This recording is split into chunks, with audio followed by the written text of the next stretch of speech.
समता के सागर गुरुवर प्रमाण सागर जी महाराज के चरणों में मेरा बारंबार बारंबार नमोस्तु नमोस्तु नमोस्तु भगवान।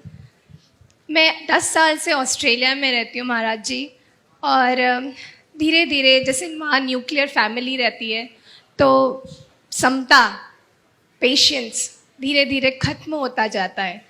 तो आजकल हम अपने बच्चों को सिखाते हैं कि हमें पेशेंस रखना चाहिए, हर सिचुएशन में हर परिस्थिति में एडजस्ट करना चाहिए। तो मैं समता के सागर से कुछ बूंद अपने जीवन में भी वो समता पाने के लिए ये सवाल रखने आई हूँ कि कैसे मैं अपने जीवन में समता रखूँ और अपने बच्चों को ये शिक्षा दे सकूँ कि कैसी भी परिस्थिति हो, कोई भी सिचुएशन हो, समता रख के उसका सल्यूशन ढूंढ लें। बहुत अच्छा सवाल है। सबसे पहले तो इस बहन का एक बार अभिनंदन करो, इसलिए कि केवल सिद्ध चक्र विधान के लिए ऑस्ट्रेलिया से चलकर यहाँ आई। ये मनोभाव है और मैं कहता हूँ यही सिद्ध चक्र की प्रभावना है।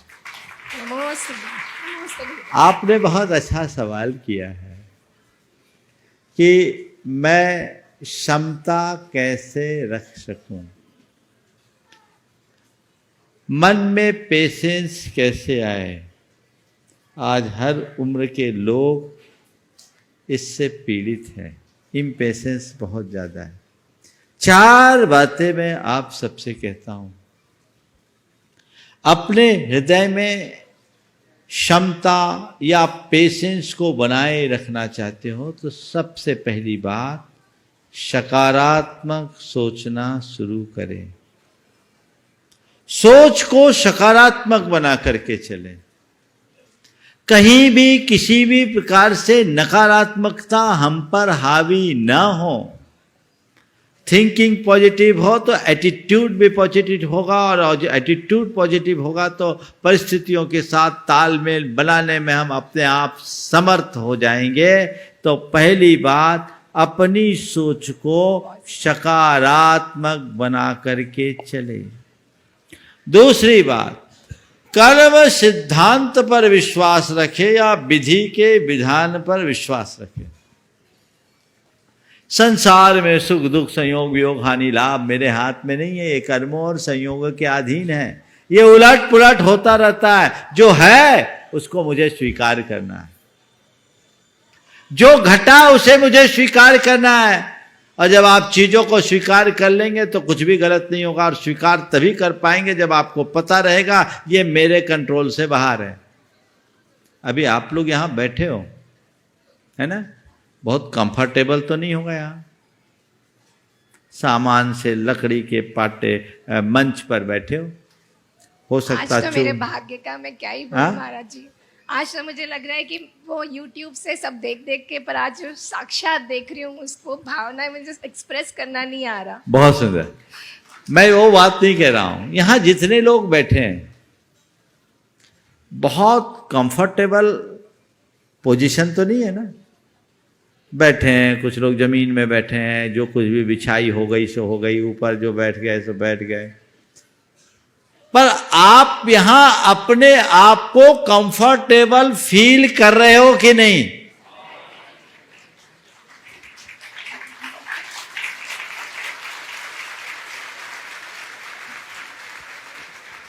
क्यों कर रहे हो? क्यों कर रहे हो? क्योंकि आपने इस व्यवस्था को एक्सेप्ट किया है। आपको ये पता है कि यही हमारा सिस्टम है। गुरुओं के पास धार्मिक आयोजनों में हमारी वो लग्जीरियस व्यवस्थाएं नहीं चल सकती। यहाँ हमें शोले में रहना है, हमारे सारी लिमिटेशंस है। तो हमें यहाँ का जो भी रूल रेगुलेशंस है उसको फॉलो करना है। आप सहज बैठ रहे हैं, लेकिन यही आप किसी के घर जाओ और वो आपको जमीन पर बैठने बोले तो बैठना पसंद करोगे? क्या हो गया? क्यों? किसी के घर गए, वो आपको जमीन पर बैठने बोले तो आप शायद पसंद नहीं करोगे, नहीं करोगे ना। क्यों? यहां हमारे मन ने उसे एक्सेप्ट नहीं किया। दूसरा उदाहरण है, पहाड़ पर जाते हो, पस्त होते हो कि नहीं? शरीर पस्त होता है लेकिन मन मस्त होता है, होता है। क्यों? हमने एक्सेप्ट किया है कि पर्वत पर जाना है तो पैदल जाने का ही आनंद लेना है। और ऐसे कोई आपसे कहे कि जाओ 2 किलोमीटर दौड़ लगा कर आओ,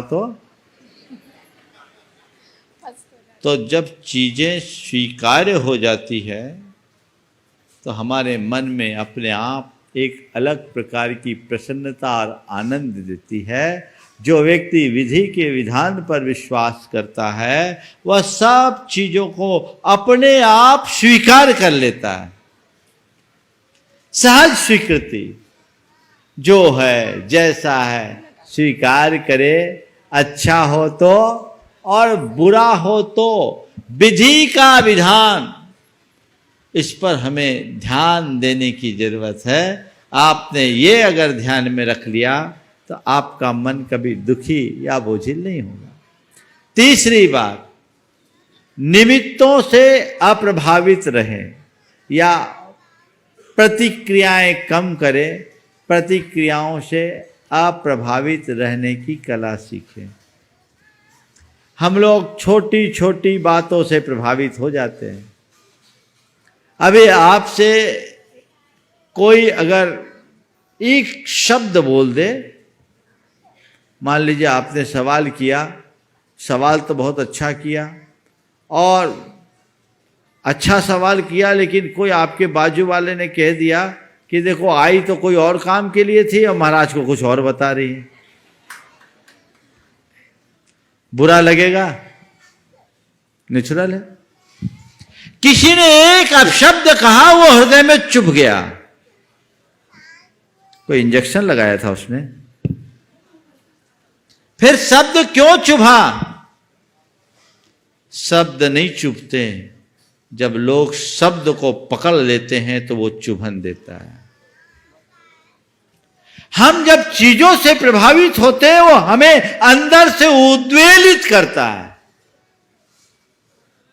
तो हम चीजों से अप्रभावित रहें, उन्हें इग्नोर करने की कला सीखें। जो घटे उसे एक्सेप्ट करें और जो अघट हो उसे इग्नोर करें।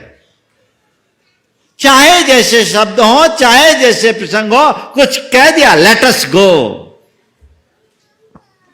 इग्नोर कर दे, नजरअंदाज करना सीखें।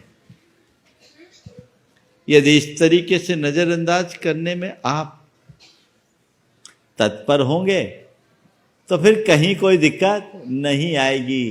तो तीसरी बात है क्या? प्रतिक्रियाओं से बचना है, यानी नजरअंदाज करना है। कोई कुछ बोल दे, हो जाने दो, हो जाने दो, चीजों को पकड़ोगे ना तो बड़ा गड़बड़ होगा।